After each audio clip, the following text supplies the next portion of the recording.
Agostina Bessa Luís diz de si que é muito conhecida e pouco lida.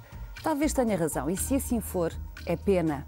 Hoje, aqui, a poucos dias de Agostina Bessa Luís celebrar os seus 87 anos de vida, quando A Sibila, o romance que a consagrou, prefaz 55 anos nas livrarias, vamos compreender por que razão Agostina Bessa Luís é uma das grandes vozes da língua e da literatura portuguesas.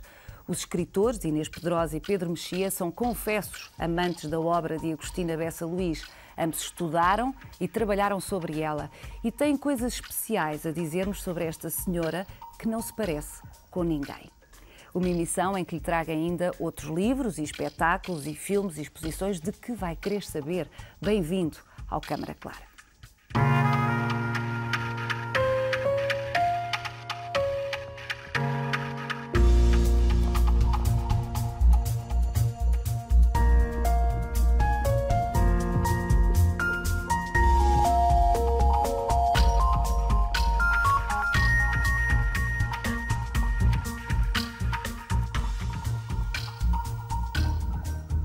Os 55 anos de A Sibila, o romance que consagrou Agostina Bessa Luís, são o pretexto para uma série de acontecimentos que comemoram a escritora e a sua obra. A Guimarães Editores, a casa que edita Agostina há mais de 50 anos e que a descreve como a maior escritora portuguesa de todos os tempos, está a reeditar nas suas versões definitivas os cerca de 60 títulos de Agostina. Edições em capa dura, no azul que Agostina utiliza quando escreve e enriquecidas com informações inéditas. Um luxo que a autora mais que justifica, mas que não deixa de merecer o reconhecimento à Guimarães num tempo em que todos tentam poupar dinheiro. Também o Centro Cultural de Belém se associa à homenagem a Agostina Bessa Luís. Na próxima quinta-feira, dia do aniversário de nascimento da escritora, o CCB apresenta uma intensa programação sobre a vida e a obra de Agostina. Leituras, a projeção de A Corte do Norte, o último filme de João Botelho, a partir do livro de Agostina, e uma exposição sobre a vida e a obra da escritora. Consulte o sítio do CCB e organize-se. E antes de passarmos à primeira peça, boa noite aos dois, Inês e Pedro estão ambos envolvidos nestas comemorações, neste dia especial, nesta maratona agostiniana no CCB. Inês, fazendo exatamente o quê? Bem, eu no CCB era suposto ir ler um excerto da Agostina, mas como na Casa Fernando Pessoa temos também, procurámos desfasar, mas não conseguimos porque a agenda de José Saramago é muito forte, muito pesada. Temos a homenagem de José Saramago à Agostina, que ele propôs-se fazer um texto de homenagem no aniversário da Agostina, e dizê-lo, portanto, uma conferência dele sobre Agostina na Casa Fernando Pessoa ao fim da tarde.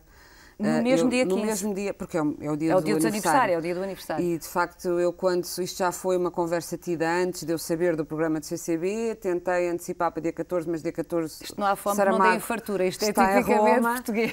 E, portanto, eu passarei pelo CCB às 13 e se houver um buraquinho não me importo de ler, porque gosto sempre muito de ler. Gosto muito de ler e de ler em voz alta. E gosto muito de ler Agostina.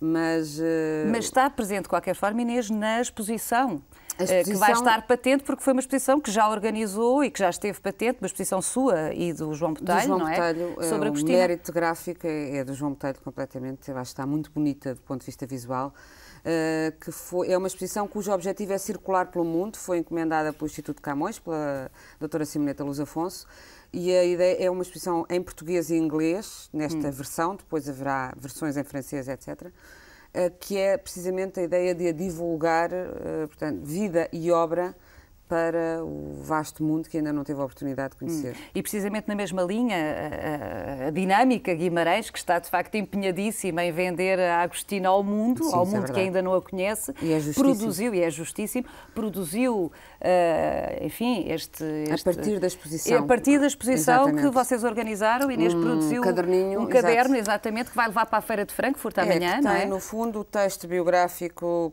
eu fiz um texto sobre a obra e um texto sobre a vida. E como esses textos estão traduzidos, é bom para ter realmente em Frankfurt. Tem também as capas dos livros e tem muitas citações, muitos aforismos e certos... E muitas capas de traduções da Agostina, E capas de traduções da Agostina, das que existem. Exatamente. Não existe nada em inglês, o que é uma pena. Mas eles estão a tratar disso, não é? Pelo menos não será por falta de vontade da Guimarães.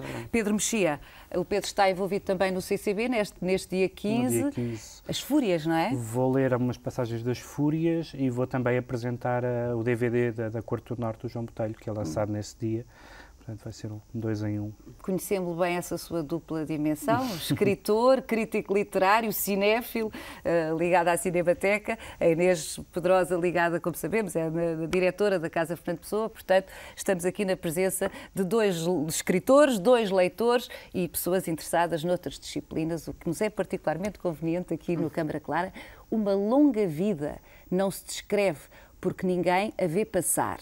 Contra esta observação de Agostina Bessa Luís, nós, o Câmara Clara, atrevemos-nos a descrever alguns factos dos seus 87 anos de existência. Atente bem na peça que se segue.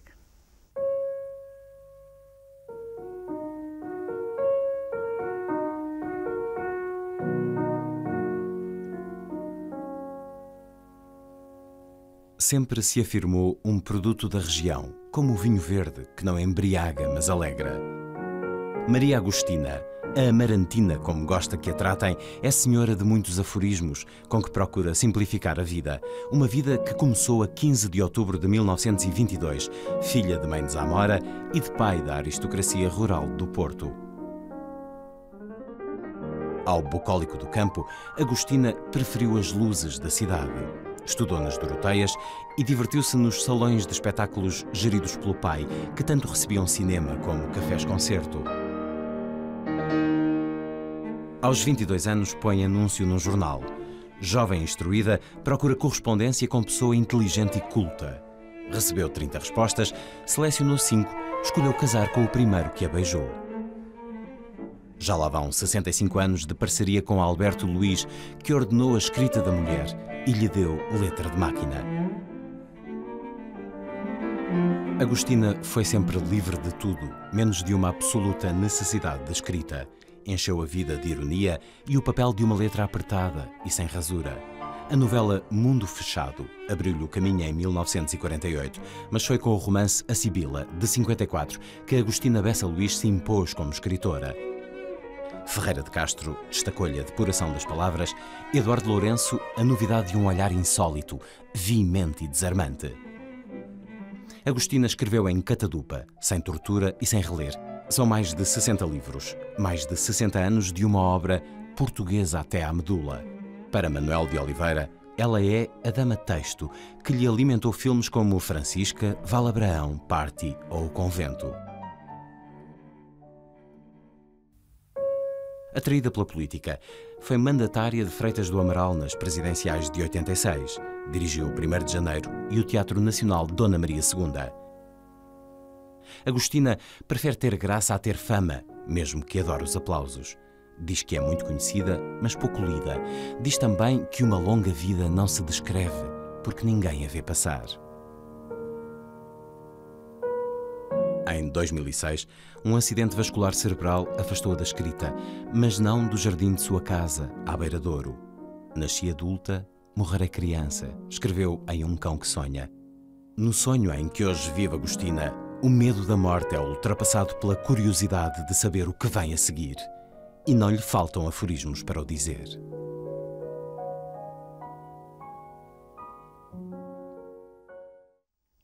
Recordo que a última vez que Agostina Bessa Luís se deu a filmar foi em 2005, no programa Ela por Ela, que a RTP estreou em 2006. Em Ela por Ela, com a realização de Fernando Lopes, Agostina Bessa Luís conversa com Maria João Seixas a partir, e cito, da antiquíssima sabedoria dos provérbios e aforismos.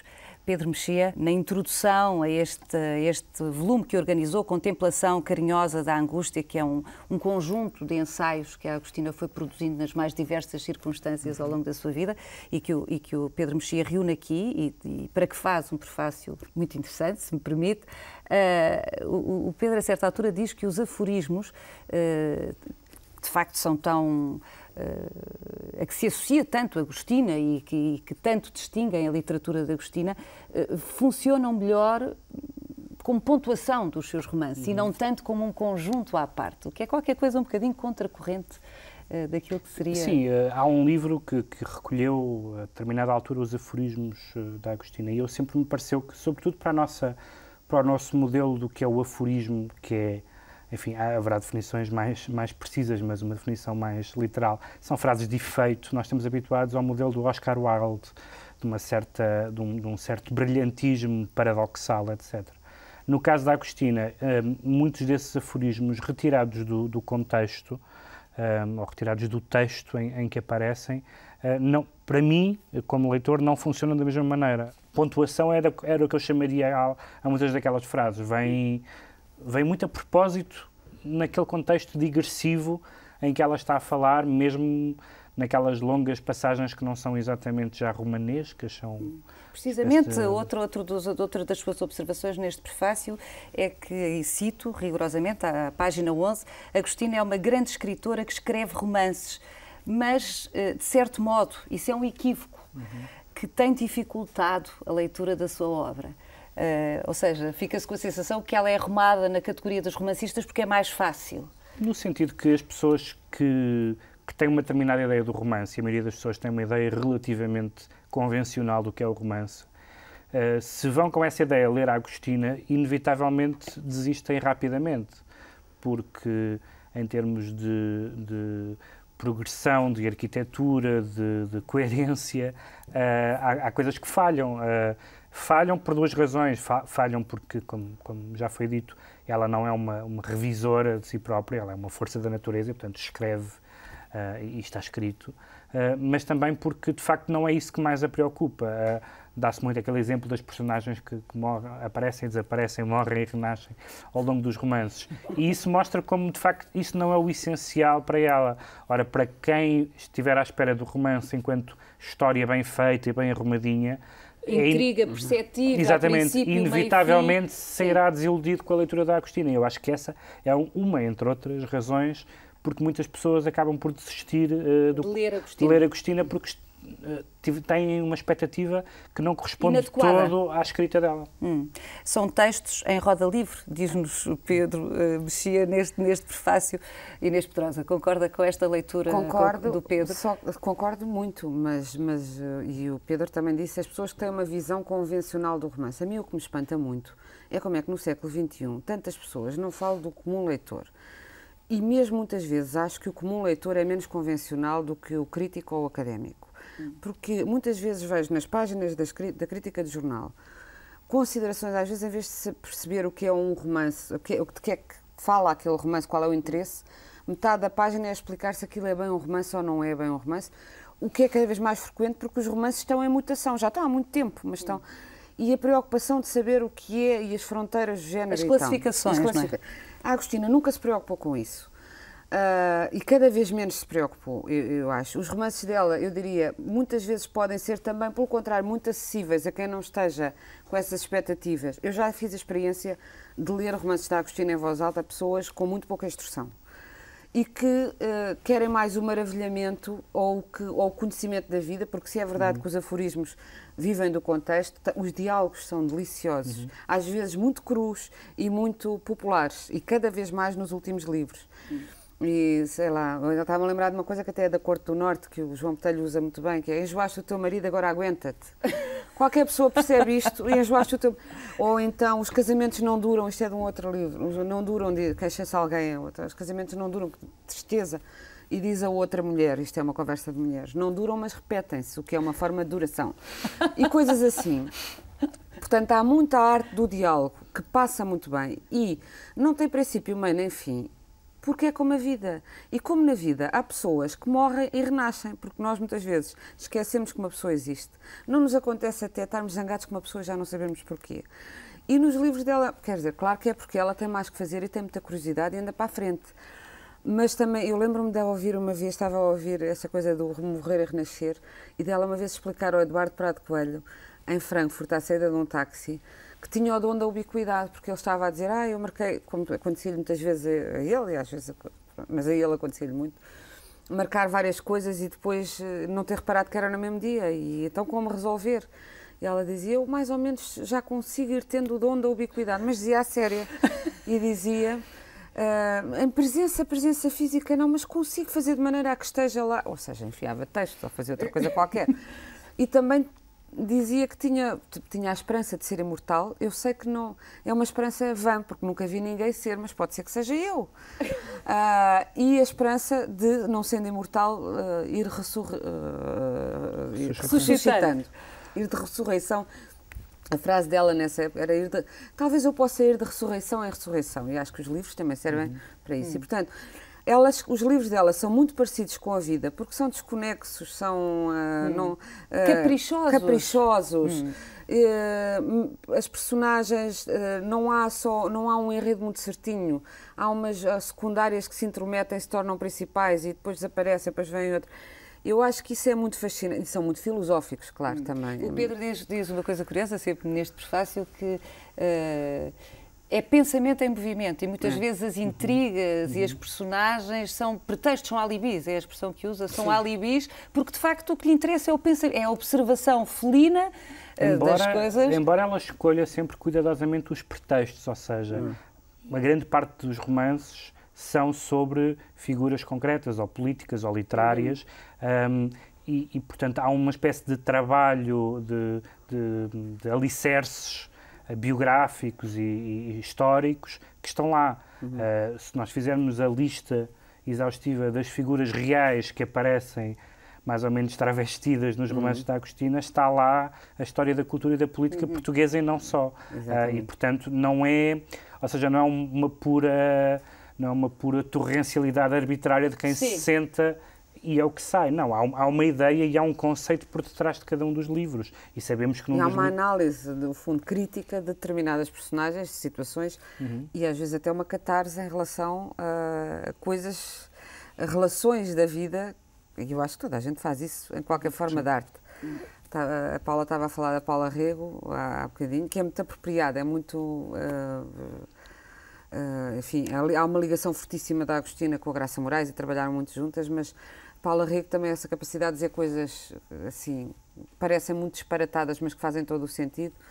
De uma lucidez desconcertante. Eu lembro-me sempre de uma entrevista que a Paula Rego deu ao Alexandre Meli, que passava Ele muito académico e muito sábio das artes visuais e do percurso das artes e do caminho ao longo do século XX e do princípio do século XXI, e a querer interpretar à luz da teoria artística uma determinada entrada de uma figura numa coisa abstrata dela. E ele tinha uma teoria artística, uma teoria da evolução da arte, e ela disse, não, essa figura entrou porque era uma mulher, diz a Paula na entrevista, era uma mulher que andava com o meu homem, que agora não me lembro do nome dela. O Vic. O Vic. Andava com o Vic e eu queria matá-la, não podia, matei-a aí. Porque a mulher estava... A Agostina faz muito isso. Nós a Agostina faz isso. Já estivemos em mesas com ela e sempre que há alguma análise um bocadinho mais sofisticada, ela... reage. Não gosta? Não gosta. Não diria que não gosta, eu acho que ela diverte-se, exatamente. Dá-lhe gozo, desconcertar. Mas evidentemente nega que seja aquilo, diz sempre que não é nada por aí. Se ela estivesse aqui e nós disséssemos que os romances têm muita gente real, ela também dizia que não era verdade, provavelmente. Não é?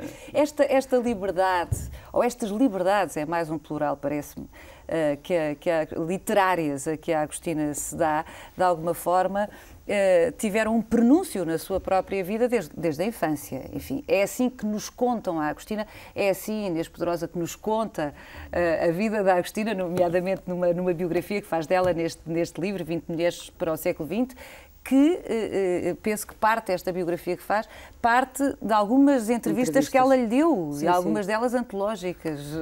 As entrevistas da Agostina, que deviam também ser reunidas em livro, são sempre antológicas. O Pedro já aludiu a isso, porque ela pode até ser às vezes mais aforística no acaso de uma entrevista, aforística no sentido do efeito. Do que num romance. Do que num romance, sei lá. Estava-me a lembrar de uma dessas entrevistas e ela dizia...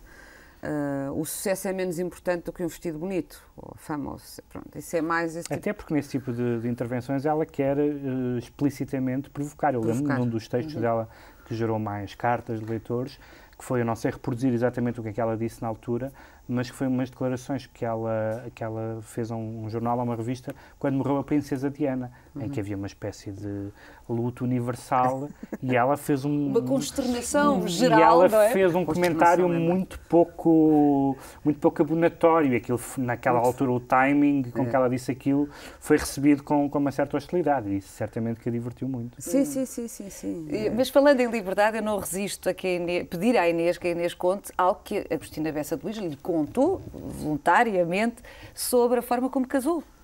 Ela foi muito iconoclasta quando estamos a falar de uma rapariga de 20 anos no início da década de 40, pôr um anúncio no jornal. E porquê é que pôs?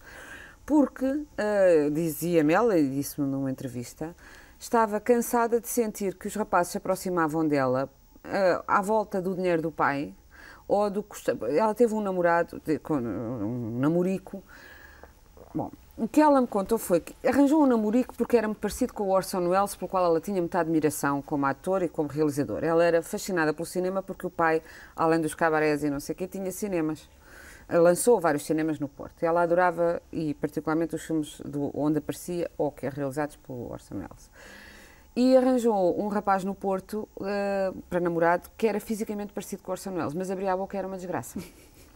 E ela uma vez respondeu-lhe mal, impaciente com qualquer tontice que o rapaz lhe terá dito, e ele disse só tudo isso sem atenção aos seus paizinhos, que são umas pessoas que eu respeito muito. E ela pensou, eu não quero ter namorados que estão comigo em atenção aos meus paizinhos. E tomou essa decisão de tomar conta da sua vida. Também porque, e ela diz isso nessa entrevista, e depois é engraçado que há frases dela que eu encontro, eu já não me lembro em que romance é que encontrei, até...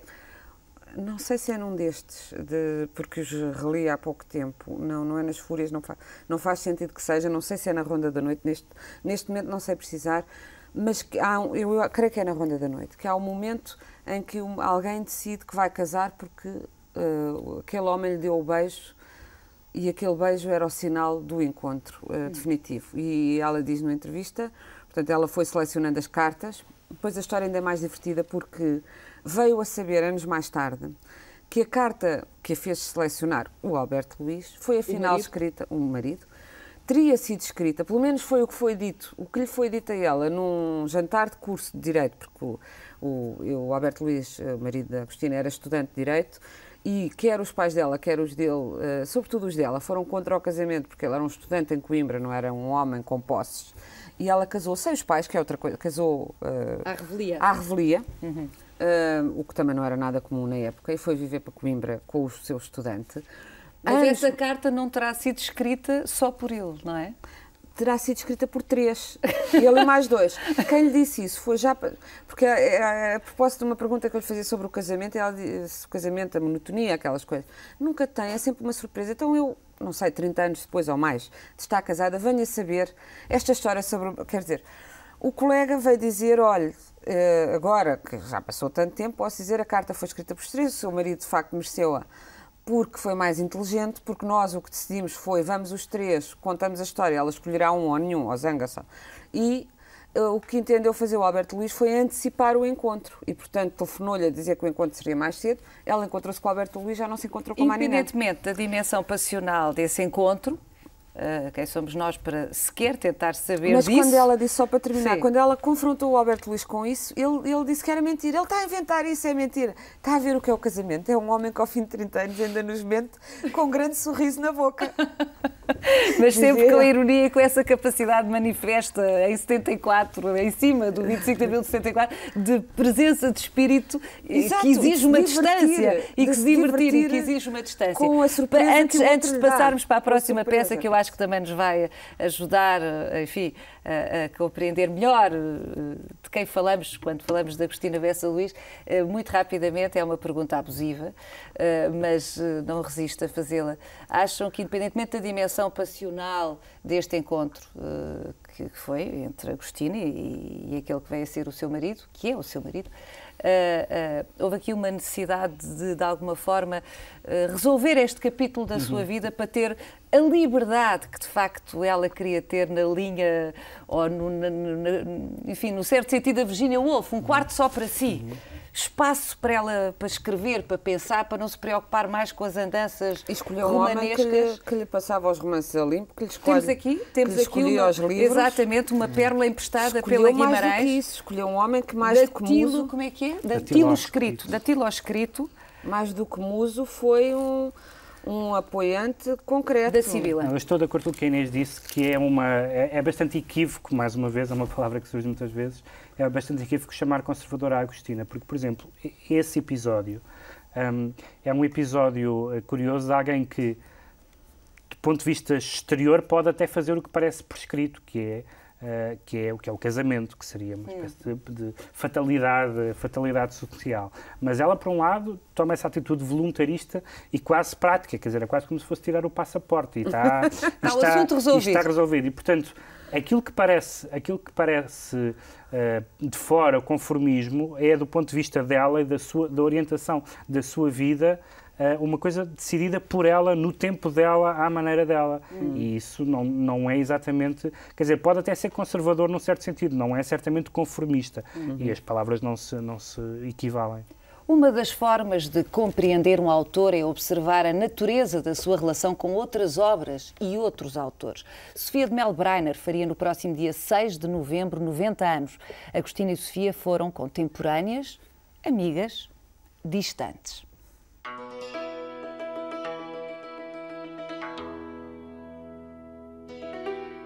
Para Agostina, a arte é um desejo de posse. Para mim, uma busca de salvação, escreveu Sofia de Mel Brainer. A conclusão tirou-a da viagem à Grécia que fez com a autora de A Sibila e o marido, Alberto Luís, em setembro de 1963. 20 dias num Volkswagen preto, 2 nomes maiores a partilhar uma amizade com territórios demarcados. Sofia tem então 43 anos e a única Grécia que conhece era a que tinha recebido de Homero, Sófocles e Ésquilo. Logo na primeira manhã, em Atenas, perde-se sozinha na Acrópole. Está feliz e tem sofreguidão de sentir a história grega. Agostina dorme. A Sofia era um caso, uma mulher que tem a cortesia de parecer vulnerável. Eu era um caso, incerteza apaixonada, escreveu Agostina Bessa Luís. Admiravam-se mutuamente e impressionavam-se, mas a relação não era pacífica. Uma escrevia poesia, a outra romances. Viviam uma cumplicidade sem interferências, sem grandes conversas, e dessa forma permaneceu. Um ano antes, em 62, Agostina foi a delegada portuguesa ao Congresso da Comunidade Europeia de Escritores em Florença, onde chegou acompanhada por Sofia de Mel Brainer. Mas chegou também um grupo de escritores que incluía Urbano Tavares Rodrigues, Cardoso Pires e Natália Correia, impondo-se como novos delegados. O Congresso era antifascista e Agostina era tida como simpatizante do regime. Sofia revolta-se e partilha com Jorge de Sena, por carta, que Agostina não é fascista nem salazarista, apenas não gosta de dizer mal do governo português no estrangeiro. Ainda assim, assume que tem uma atitude política diferente da dela. Quando Sofia morreu, Agostina atribuiu-lhe virtudes de rainha que a teriam tornado mal compreendida, mas acrescentou com dúvida rara: creio, não tenho a certeza. Diz Agostina que a melhor prova de uma amizade está em evitar compromissos entre aqueles que se estimam.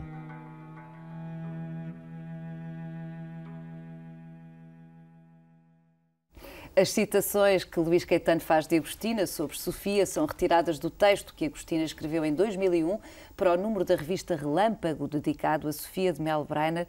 É um texto absolutamente extraordinário, que eu sei que conhecem, e de que o Luís Caetano cita aqui umas passagens.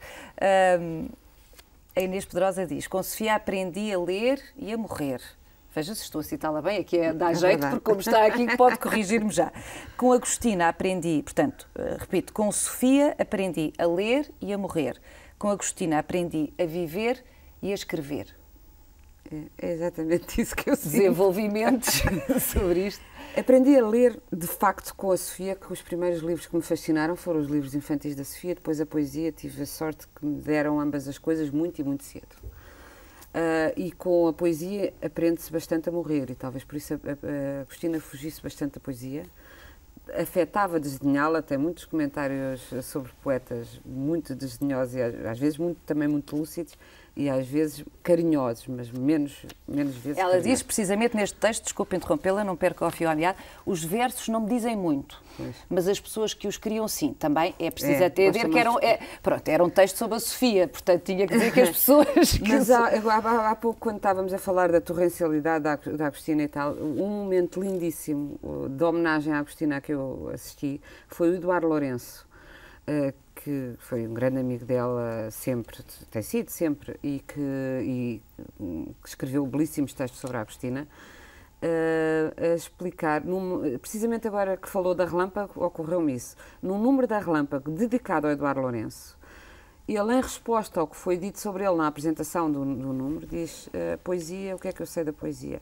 Abriu, já não me lembro que romance, se era o Com que Sonho, ou se era a Quinta Essência, ou o que era, da Agostina, era um destes da década de 80 para cá, e leu páginas e disse: o que é isto se não poesia? Poesia torrencial. Eu não tenho mais nada a dizer sobre poesia, fechou.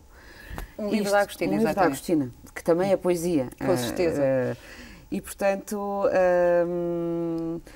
Mas também quando ela fala dos poetas que gosta, eu lembro dela, aliás, uma vez, um pouco chocado com essa perpétua implicância com a poesia, eu falei com ela sobre isso. São 6 volumes que tem publicados de poesia. Exatamente. E a Agostina falou no Hölderlin. E eu percebi que, enfim, se essa é a bitola, tudo o resto pode parecer frívolo, não é? Ou seja, se essa é a ideia que ela tem da poesia, e claro, é difícil haver melhor ideia de poesia, de facto há qualquer coisa de um pouco... Há uma impaciência de exigência, por via da exigência, acha que é isso? É por isso, e é outra coisa, ela irritava-se muitas vezes, irrita-se, que se diga que Portugal é um país de poetas e que, eu lembro-me dela sempre num programa com o Hermínio, o editor da Assíria Alvim, já saudoso, em que o Hermínio estava precisamente, aliás, ele era editor, e muito bom editor de poesia, a defender que a poesia, que sim, que Portugal o que produzia de bom era a poesia, estava a Agostina ao lado. Era um programa cultural da televisão já há uns anos largos. E a Agostina disse: bom, é bom em Portugal, pensa-se assim, porque somos todos muito preguiçosos e, claro, um romance, perde mais tempo a ler um romance do que a ler poesia, até porque ninguém vai ler, nem se deve, penso eu, um livro de poesia assim de empreitada, de uma vez só, não é? É mais... E, portanto, ela ressentia um bocado isso, que a poesia... E houve uma fase, agora menos, agora a coisa é mais equilibrada, o Nobel de Saramago contribuiu um bocado para isso, mas houve uma fase nos anos 80...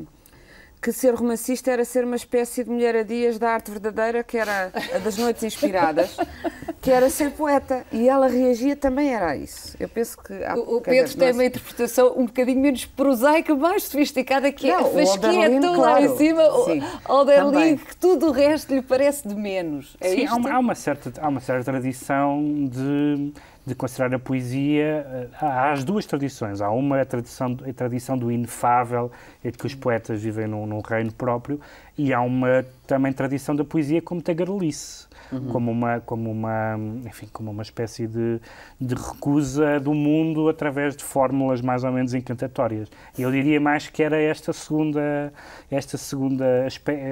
aspecto, porque a Agostina fala da poesia às vezes com uma certa impaciência, como quem não tem paciência para aquilo. Ora, isso para aquelas tonterias, não é? Para aqueles devaneios. Exatamente, devaneios é uma boa palavra. Devaneios, eu acho que é o que me pareceu ela sempre. Escreve poesia, claro. Só que em língua aliás, reta, eu pedi-vos, é difícil, aliás, já dissemos aqui, são cerca de 60 volumes na Guimarães, mas torrencial, como foi sempre a Agostina, ela acabou por editar e produzir textos avulso para os mais diversos sítios e, portanto, enfim, a certa altura a contabilidade do número de textos da Agostina é muito difícil, mas... Paula, posso só acrescentar uma coisa que é justa, é porque se fala de muitas, da Agostina ser cáustica, irónica, etc, é assim. E agora, quando a Paula estava a dizer torrencial como era, é preciso acrescentar e generosa. Porque a Agostina sempre teve muita dificuldade e às vezes andava exausta. E eu penso que aquilo que levou à doença dela última, aliás, ela disse, foi que não foi capaz de dizer que não a 3 ou 4 solicitações que teve de seguida, não teve o tempo de férias que costumava ter, e não era por nada, é porque não era capaz de dizer que não. Era qualquer pessoa que tenha dirigido jornais, revistas, pedia-se à Agostina um conto e ela dizia que sim, para quando, e se fosse daí a 2 dias, ela cumpria, entregava na hora. Tinha aquela coisa de corresponder e de cumprir. E o que também é uma generosidade. Claro. Portanto, desgastou-se nisso. Também era o prazer dela, mas foi uma pessoa muito generosa com o seu trabalho e com os seus textos. É interessante que o diga, porque não é, de facto, não é normalmente um adjetivo que se associe à Agostina Bessa Luís. Eu senti muito isso quando a conheci, estava naturalmente de intimidade, como se está sempre, em geral, com um escritor que se admira, mas estava particularmente receoso de um lado eventualmente mais sarcástico, e o contacto pessoal que eu tive com ela, que foi bastante menor do que o da Inês, mas várias vezes, já entrevistei-a 2 ou 3 vezes, estive com ela algumas vezes, foi sempre um trato extremamente afável. Nunca, claro que depois, de vez em quando, comentando o mundo, e às vezes eu tentava ser mais eufemístico e ela preferia não o ser, mas nunca senti que houvesse maldade ou coisa do género, coisa que muitas pessoas leem nos livros, acho eu, que mal. Eu acho que tem a ver com uma implacabilidade na forma como ela olha para o mundo e para as pessoas, para a comédia humana, não é? E na verdade, a verdade com que ela diz a verdade sobre as pessoas. Mas ela era generosa com os mais novos, gostava de ler também os poetas e gostava de saber o que se passava. E eu, pessoalmente, além da generosidade geral, que acho que é de sublinhar, eu também a conheci tarde, porque eu passei anos a fugir dela, porque eu ouvia dizer essas coisas todas, adorava os livros, e que toda a gente se precipitava para lhe fazer as entrevistas nos anos que eu tive no JL, por exemplo, nunca a entrevista eu conhecia, já há anos depois de estar no jornalismo ativo, porque fugia com medo. E depois conhecia lá nesses encontros de escritores, quando eu já estava a publicar também, e ela apresentou-me um romance porque ela se ofereceu para me apresentar, porque eu jamais ousaria... Pedi-lhes, antes de virmos para aqui, que pensassem, que ponderassem um título, 2 títulos de Agostina.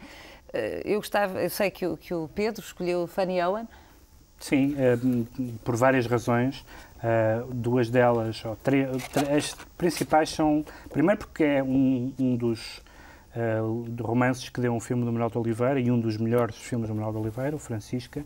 A segunda razão é porque é um dos mais explícitos diálogos da Agostina com o mundo camiliano, tanto que o próprio Camilo é personagem e que dialoga com textos do Camilo. E o terceiro, e talvez o mais notável do livro, acho eu, é que é um triângulo amoroso, mas a história de amor, se é que se pode chamar assim, é entre os 2 homens. Também. E não digo isto no sentido, não é necessariamente no sentido homossexual do termo, mas o que interessa à Agostina nesta disputa entre o Camilo, o José Augusto e a Fanny Owen, é a maneira como se joga a relação entre os 2 homens, e ele depois acaba por se suicidar, o José Augusto. Isto não é um policial, portanto não estou a estragar o fim, e o Camilo escreve sobre a história, e o que a Agostina o que vai investigar é de que maneira é que um amigo que tem culpas no cartório escreve a história do outro. Inês? Eu talvez escolhesse Um Cão que Sonha. É um romance que tem um outro romance dentro, que é sobre a história de um romance, e que tem uma personagem fabulosa, que é a Maria Pascoal, que nasceu adulta e morrerá criança, e eu acho que é bom. Há várias personagens que são... É a frase que escolhe para a exposição que organizou sobre a Agostina. Porque acho que é a história da vida da Agostina, que aliás aos 3 anos se sentia adulta em relação aos adultos e os observava com imensa distância e com paixão em relação aos adultos que a rodeavam. E, portanto, é a história de um homem que se torna um escritor famoso depois da mulher morrer, e suspeita-se que o livro, como sempre que ele fala, não diz nada tão excitante como o livro, que aliás ganha um prémio, por isso é que o torna famoso. Começa a haver a suspeita de que essa mulher que morreu muito cedo é que era a autora desse livro, até porque ele depois nunca mais fez nada que realmente se visse. Portanto, é um mistério, todo o romance é tecido em volta desse mistério do escritor famoso. Será o escritor fantasma da mulher morta ou o que será? Na infidelidade não há abandono ou troca. Na traição há o comando do coração que tudo arrasta com ele. Não há maneira de o travar e convencer. Ganha direitos, faz público o que era secreto ignora os filhos, desmorona a casa, devora a herança. Mas a infidelidade é outra coisa, um ato de cultura, porque dá experiência moral, altera a paisagem, renova as paixões, ilustra o sentimento e não banaliza o amor. Há mais casamentos que devem a sua constância à infidelidade do que se pode supor. Aprende-se muito. Vamos continuar a falar de livros. Filipa Melo, consultora do Câmara Clara para os livros, conversa com Maria do Rosário Pedreira, da Quid Novi, sobre algumas das novidades chegadas às nossas livrarias.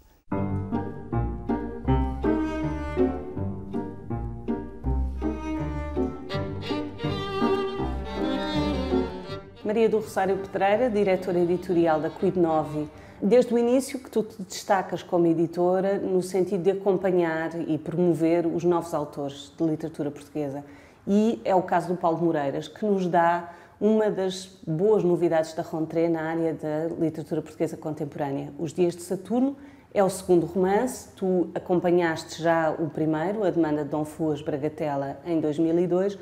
Como é que tu dirias que evoluiu este autor? A Demanda de Dom Fuas Bragatela era sobretudo um romance pícaro. Este eu diria que é um 3 em 1, porque é um romance histórico também com cenas pícaras, mas é um romance com uma grande atenção à linguagem, portanto agradará às pessoas que gostam de um romance bem feito e bem escrito, e ao mesmo tempo é um romance no sentido de que é uma história de amor. E portanto eu diria que é o livro ideal para todas as pessoas que gostam de romances. Aqui nós viajamos até à fronteira entre o século XVII e o século XVIII, com personagens reais, mas para depois partirmos para uma efabulação literária. Sim, o protagonista é completamente ficcionado, é uma personagem ficcional, mas de facto a história parte de duas personagens reais, Curvo Semedo, que era médico da corte, e Domingos Rodrigues, que era o cozinheiro de Dom Pedro II, que eram ambos alquimistas também pelas suas funções, porque tanto a cozinha como a fabricação de remédios e mezinhas está ligada a atividades alquímicas. E então, a partir dessas duas personagens, vamos de facto descobrir uma criança que é encontrada, que é o Saturnino, daí os Dias de Saturno, que é o protagonista ficcional de toda a narrativa. E que é o centro de uma história de amor e de algum mistério também. Escolheste nesta Rentrée destacar a coleção Portugal Futuro, recém-lançada pela Sextante, e que arranca com 3 livros, 3 ensaios, digamos assim. O Elogio da Política, de Mário Soares, Contrato Sentimental, de Lídia Jorge e Recado a Penélope, de Cunha Rodrigues. Por que esta tua escolha? A escolha recai sobretudo na opção de um editor, num momento em que sobretudo se publicam obras de entretenimento, publicar literatura pensante, publicar livros pensantes e sobretudo sobre Portugal.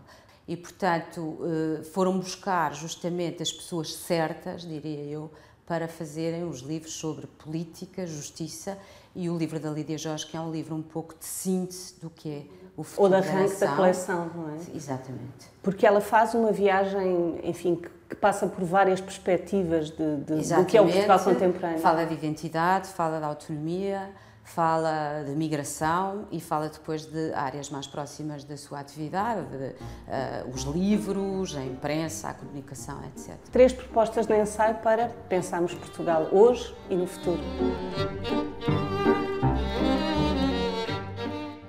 Elogio da Política, de Mário Soares, é um texto refrescante de um veterano que nos chama a atenção para a imperiosa necessidade de não desistirmos da política. E como nos disse Maria do Rosário Pedreira, também a escritora Lídia Jorge vem falar-nos de política neste seu novíssimo Contrato Sentimental. Nada a que esta autora, Lídia Jorge, não nos tenha habituado já. Sobre Agostina Bessa de Luís, é um bocadinho irresistível, por mais, enfim, breve que tenha que ser esta conversa sobre esta senhora interminável, com aspectos intermináveis, mas é um bocadinho irresistível não nos determos por um momento nesta sua faceta, aparentemente inesperada, de intervenção pública. Não é?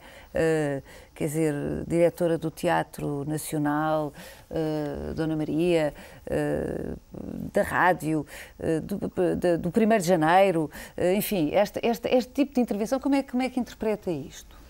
É este lado de diversão que ela não resiste, sim, vamos cá ver isto. há um lado de aceitar o convite para qualquer casa para se poder escrever como é a casa por dentro. Acho que há essa dimensão. Mas claro que também há um certo fascínio pelos corredores do poder. E pelo poder pelo poder, e por uma outra coisa, que é a Agostina sempre sentiu que era, lá está, mais reconhecida do que lida, mais conhecida do que lida. E reconhecida no sentido de que as pessoas a viam na televisão, que a viam noutras, e portanto ela teve uma existência pública sempre devido a outras facetas que não a de escritora. Se ela não tivesse tido nenhuma dessas facetas públicas, provavelmente a maioria das pessoas nunca teria ouvido falar da Agostina, a não ser aquela minoria que lê literatura séria. E ela até conta, mais de uma vez, aquela história da senhora que lhe diz: gosto muito de si, um dia até é de ler um livro seu.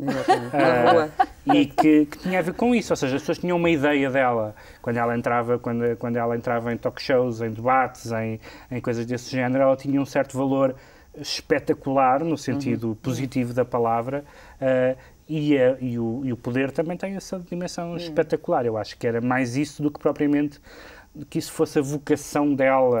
Ou uma dimensão ideológica. Eu acho que as duas coisas, sintetizando, é assim: há o espetacular, muito bem dito, e ela diz que quando era pequenina também gostava de ser bailarina como as meninas todas, só que ela queria ser bailarina de cabaré, de cancan, porque era o que o pai tinha. Isso era o sonho, primeiro. Portanto, ela gostava de se exibir. Nota-se nela toda. Não se dá mal com isso. E depois é sociável, gosta de estar em grupo, gosta de dinamizar grupos. Disse-me a mim várias vezes que se não tivesse tanto talento para escrever, teria ido para primeiro-ministro, teria feito uma carreira política para ir para primeiro-ministro, que até talvez não fosse, quase lamentando o seu talento, talvez até fosse útil ao país esse outro talento que ela teria, porque sabia gerir muito bem e saberia ser um bom primeiro-ministro. E gostaria de o ser. E depois tinha um lado ideológico, mas que também era um lado afetivo, porque ela apoiou o Freitas do Amaral, mas também apoiou Jorge Sampaio, por exemplo. Ela foi da Comissão de Honra de Jorge Sampaio. E ela a última atividade política que eu lhe conheci foi de apoio à lei da interrupção voluntária da gravidez. Portanto, ela quis assinar a favor dessa lei. E, portanto, era uma mulher que gostava da sua intervenção pública e que nunca a tinha de uma forma... E também gostava de surpreender, mas não era o surpreender pelo surpreender. Era um lado dela que ela gostaria de ter desenvolvido mais. Mas cuja liberdade, ou seja, não é ninguém preocupado, não é alguém preocupado com coerência ou com o edifício ideológico que tem que corresponder. É alguém que se permite a liberdade de ir escolhendo as causas e as circunstâncias. Não vou dizer de uma forma... Não, estou eu a perguntar, ela não se preocupa. Não é isso que eu estou a dizer. Estou a dizer que não parece que a Agostina Bessa Luís alguma vez tenha preocupado em dar sequer a ideia de querer corresponder a algum edifício ideológico consistente, identificável. Quer dizer, não é que seja errático ou que tenham sido erráticas as suas escolhas, mas foram sempre, de alguma forma, circunstanciais, ou não? Houve há vários romances sobre o poder, mas há dois romances que são dois romances, claro, Os Meninos de Ouro e O Comum dos Mortais, portanto, Sá Carneiro e Salazar. Sejamos esquemáticos, isto não é tão nítido assim, mas genericamente é assim que podemos dizer, portanto, são dois mitos de um certo Portugal conservador, talvez do mesmo, talvez não do mesmo, e ela conhece aquilo por dentro. O próprio Ronda da Noite, o último romance da Agostina, está cheio de reflexões ideológicas, muitas. Portanto, não é uma pessoa que fosse de forma nenhuma alheia a essas coisas. Agora, não. Sim, a literatura dela é muito política também. Sim. Isso é verdade. Ana Paula Ferreira, falámos há pouco de Lídia Jorge, e precisamente Ana Paula Ferreira, professora catedrática de Estudos Portugueses e Brasileiros na Universidade de Minnesota, reuniu num só volume uma série de ensaios sobre a ficção de Lídia Jorge. Para um leitor ignorado, chama-se.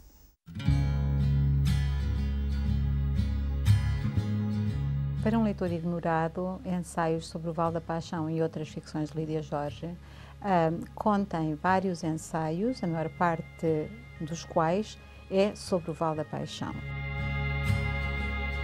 Não foi deliberadamente que reunia-se ensaios. convidei vários colegas a submeter ensaios para um congresso no qual eu quis homenagear a Lídia Jorge. E já nessa altura, a maior parte das pessoas que foram e que leram textos, já nessa altura foi sobre o Val da Paixão.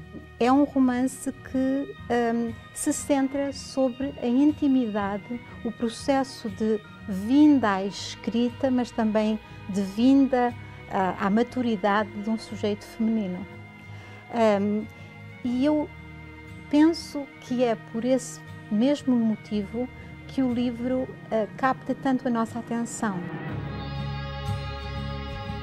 A organização do volume teve muito que ver com uma ordem argumentativa que eu vi a partir da minha leitura dos ensaios. Então começamos com o que será o leitmotiv da crítica em torno a Lídia Jorge nos últimos anos, e é a dimensão testemunhal, documental da sua obra.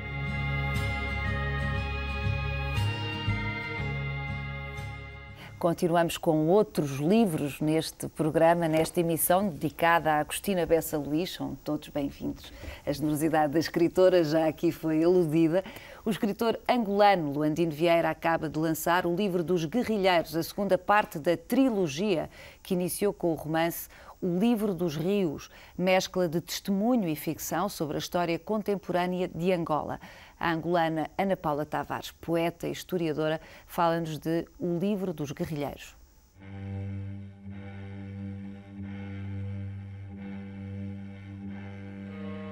Diamantino Quinhoca não reivindica licença de mentir. M. Macongo cresceu pioneiro da Revolução. Kibiaka foi herói e só queria ser livre. Estes homens são guerrilheiros e personagens de livro, o último de Luandino Vieira. Depois do romance O Livro dos Rios, o escritor angolano apresenta O Livro dos Guerrilheiros. Neste conjunto de narrativas, Luandino trabalha o património tradicional da língua quimbundo e põe em prática uma arte bem angolana, a arte de contar histórias. O Luandino, penso eu, agarra essa tradição e consegue contar uma parte importante da história de Angola, dando voz a vários personagens, neste caso vários guerrilheiros, que vão contando as suas histórias, todas elas cumprindo, digamos, duas instâncias da narrativa. Essa da tradição, na maneira peculiar como invocam os antepassados, os mortos, aqueles que, estando mortos, têm o seu espírito ainda entre nós, e, ao mesmo tempo, é servida por uma linguagem da mais pura modernidade para que a narrativa se encaixe, para dar coerência ao livro como um todo. Aqui são muitas as narrativas, partem de notícias de mojimbos e mucandas, ou seja, cartas e rumores, cruzam-se nas memórias dos guerrilheiros e unem-se numa voz. Eu, os guerrilheiros, é o que se escreve na primeira linha deste livro. Parece-me uma das chaves para a leitura do livro e, ao mesmo tempo, para estabelecer uma ponte com o leitor, chamando a atenção, dizendo-lhe: eu tenho um segredo para partilhar contigo. E eu penso que há aqui, da parte do autor, um entendimento profundo de que a verdade pode ser o conjunto de muitas verdades, ou a forma como essa verdade pode ser contada nos livros, na ficção. E nas muitas histórias do Livro dos Guerrilheiros, uma obra em que Luandino Vieira passa a limpo lições de vida, porque, como diz um dos guerrilheiros destas páginas, só a morte pode ficar em rascunho.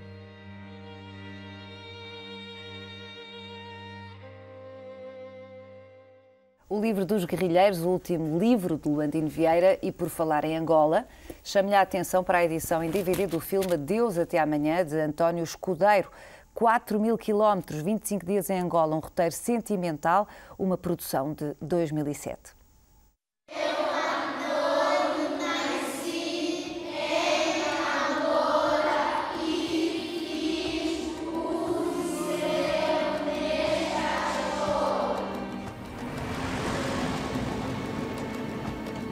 Temos quase todo. O que não temos é pouca coisa, mas a maioria das coisas estamos a tentar ter.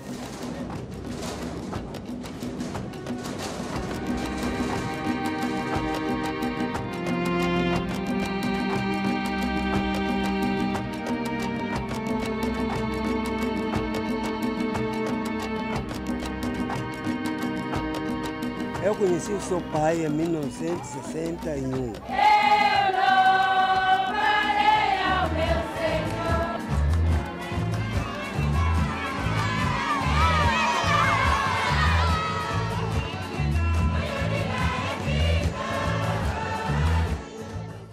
Adeus até amanhã, 32 anos depois de ter saído de Angola, as memórias de António Escudeiro em confronto com a atual realidade angolana.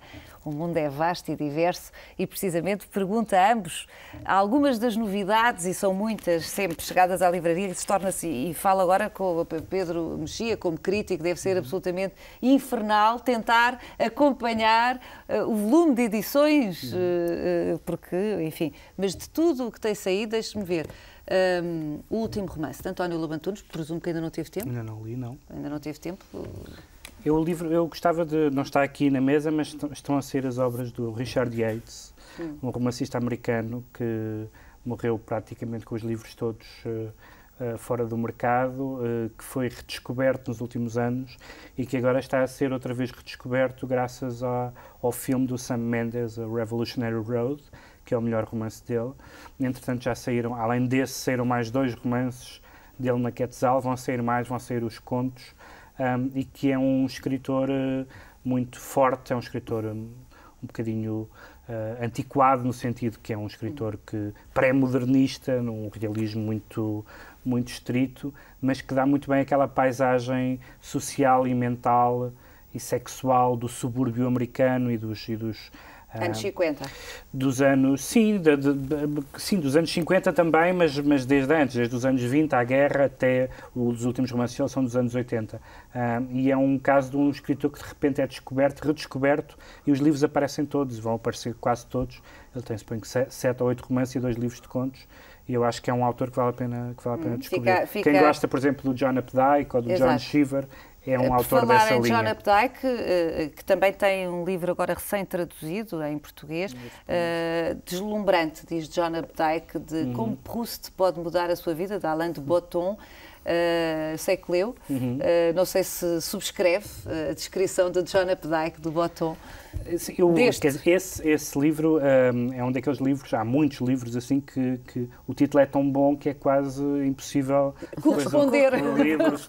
Mas tem uma certa... Aliás, há um livro sobre o John Updike chamado You and I, do Nicholson Baker, que é um livro sobre um fã que vai conhecer o seu ídolo, que é o Updike, que é o You. Esse livro, Como Proust Pode Mudar a Sua Vida, tem essa faceta engraçada que há em muitos autores hoje, que é transformar aquilo que é basicamente erudição literária numa espécie de coisa lúdica, de jogo de salão, de citações para impressionar nos jantares. E ele faz isso muito bem. Ele, aliás, tem depois outras coisas um bocadinho diferentes sobre a classe social, sobre a filosofia, sobre a arquitetura. Sim. É um escritor muito... O Alain de Botton é muito interessante. Eu acho, mas estava curiosa, não li este, estava curiosa de saber, Inês Pedrosa, o que é que nos sugere? Garcia Marques, acabou de sair agora Uma Vida, de Gerald Martin, não sei. Philip Roth? Eu não sou muito rossiana, sinceramente, porque eu já estou farta de histórias de professores que entram na idade e que se apaixonam por jovens... ninfetas. Eu já não dou... Isso pode ser muito bem escrito, ele escreve muito bem. Eu já não tenho paciência. Lastimo, mas não tenho. Parece que não é o caso deste. Indignação... Esse ainda não sei, mas tudo o que eu tenho lido das últimas...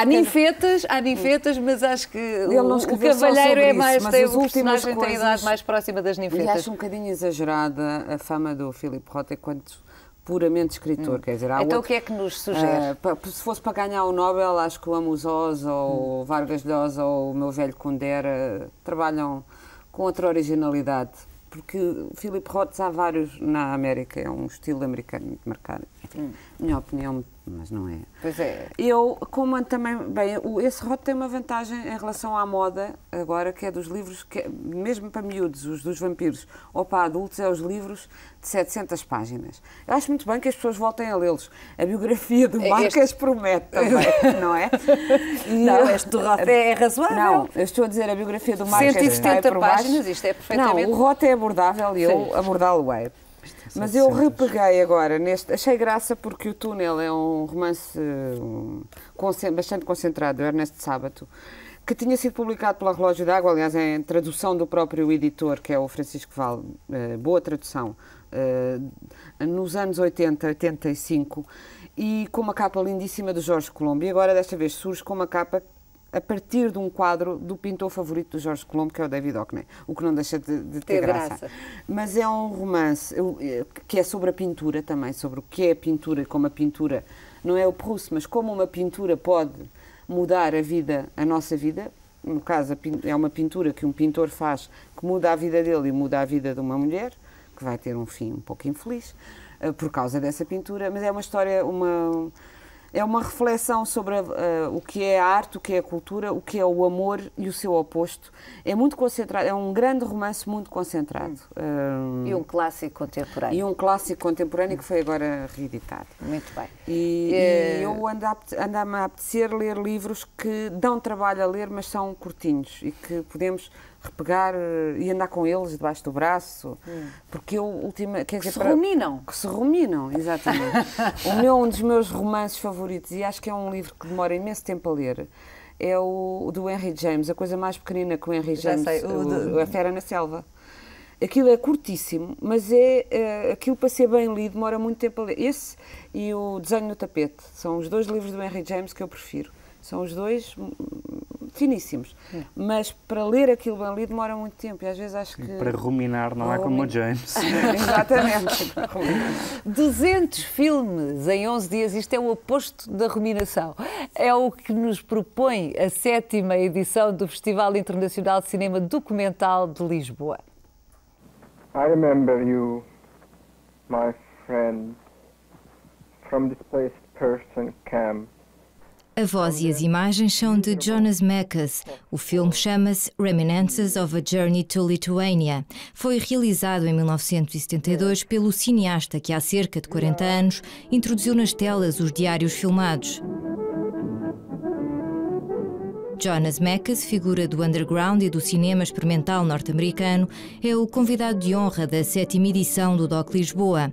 Aos 86 anos, este documentarista, que nasceu na Lituânia, esteve num campo de trabalho da Alemanha nazi e se exilou nos Estados Unidos em 1949, vem à capital debater com o público alguns dos filmes incluídos na mostra retrospectiva do DOC. Como este, As I Was Moving Ahead, Occasionally I Saw Brief Glimpses of Beauty, um registro poético onde Mekas fala na primeira pessoa, tal como em Reminiscences of a Journey to Lithuania.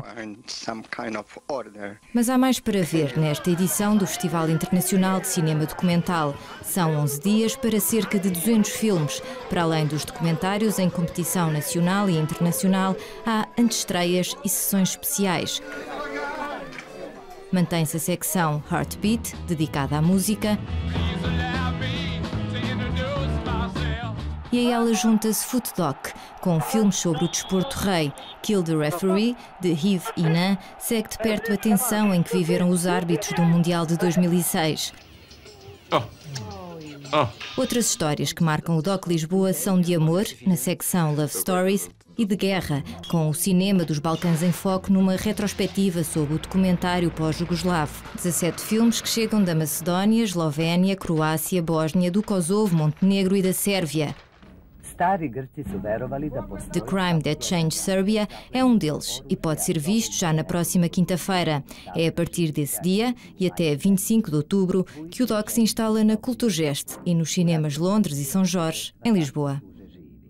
Za prve 2 ratne godine Srbiju je napustilo 300.000 mladih I obrazovanih. DOC Lisboa, a partir do próximo dia 15. Na Fundação Gulbenkian, 2 exposições merecem a sua especial atenção. Anos 70, Atravessar Fronteiras, está visível no Centro de Arte Moderna e mostra trabalhos de 90 artistas portugueses marcados pelo contexto do 25 de Abril.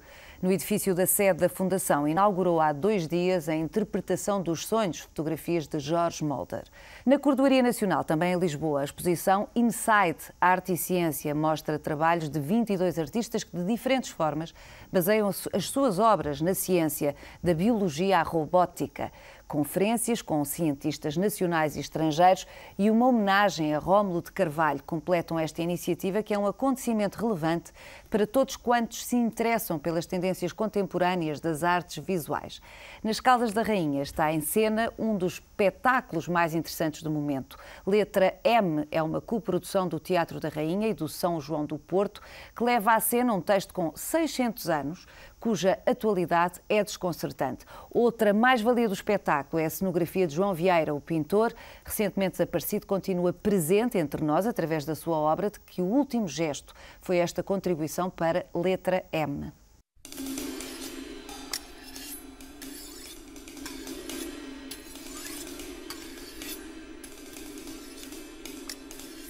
A letra M podia ser de morte, mas esta peça coloca em confronto 2 visões sobre a vida. De um lado, um lavrador em luto pela mulher amada. Do outro, a morte, uma criatura cínica e poderosa. Mas o que começa com um ataque à frágil condição humana transforma-se num elogio à vida, ao amor e às mulheres. Um verdadeiro manifesto humanista escrito há mais de 600 anos. Onde encontrarei consolação, refúgio, abrigo para os meus males? Com quem tomar conselho? É um texto iluminado.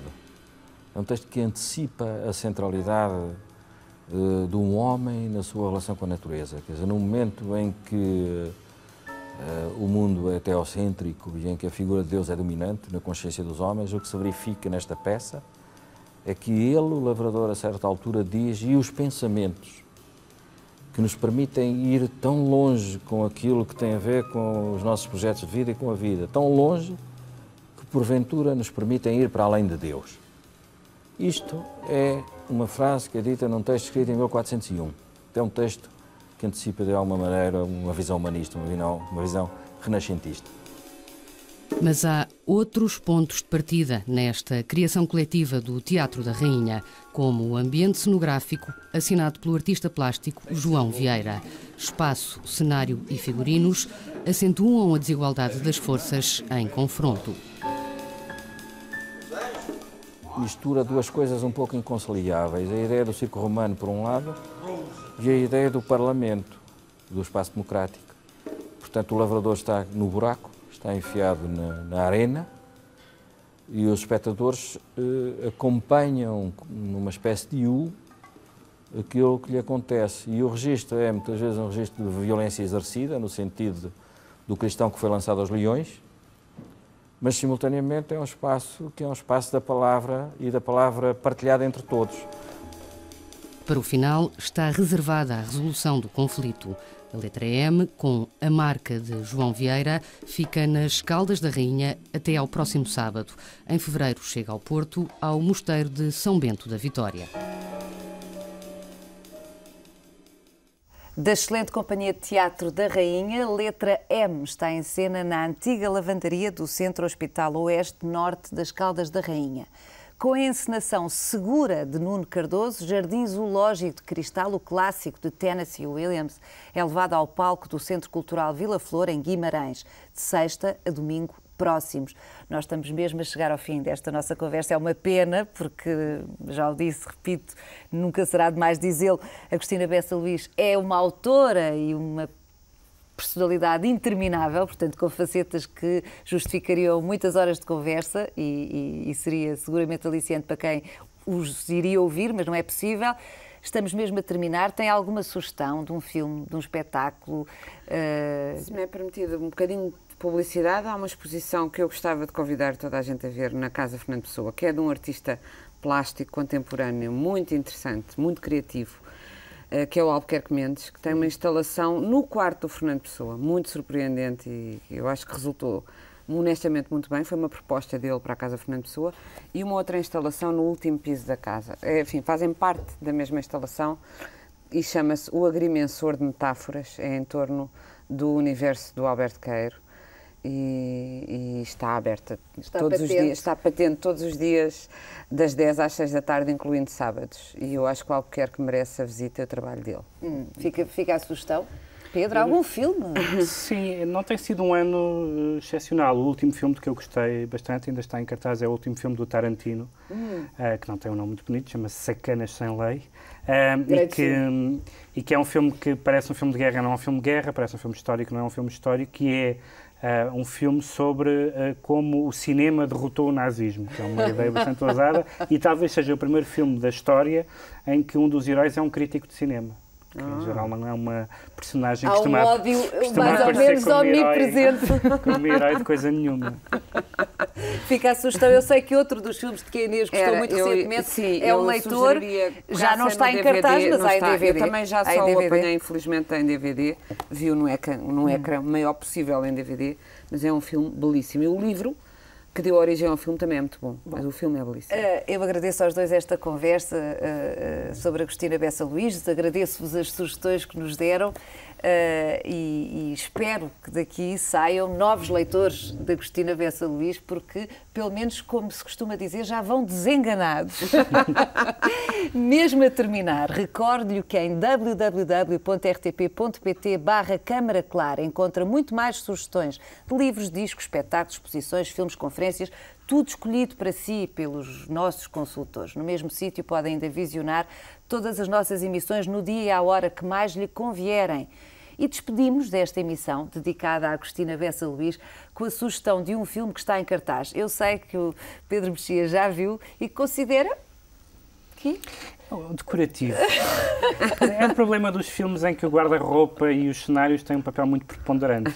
Mas felizmente também tem a Michelle Pfeiffer, que está esplendorosa aos 50 anos. Eu devo dizer que gostei francamente e subscrevo. Decorativo, grande guarda-roupa e mesmo assim continuo a dizer que gostei imenso. Chéri, adaptado da obra de Colette, uma escritora que tem algum parentesco com a Agostina. Provavelmente os meus convidados desmentir-me-iam, mas eu já não lhes vou passar a palavra. É um filme do inglês Stephen Frears. Se preferir ficar-se pela obra que esteve na origem deste filme, sugiro-lhe vivamente a tradução de José Saramago de Chéri, recentemente reeditada pela Presença. I need to have a word with you about Chéri. Doesn't wake until the middle of the afternoon. Child will be the death of me. The death of me. He pays no attention to me anymore. But I'm sure he'll listen to anything you have to say. Chéri! You're so exhausted all the time. I said you don't look at all well. I'm probably making a fool of myself. But then again, why not? Life is short. I can't criticize his character, mainly because he doesn't seem to have one. Take yourself off and don't let me see you again. Never? Never.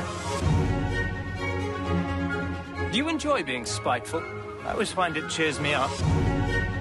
How do I look in this bonnet? Like an old convict.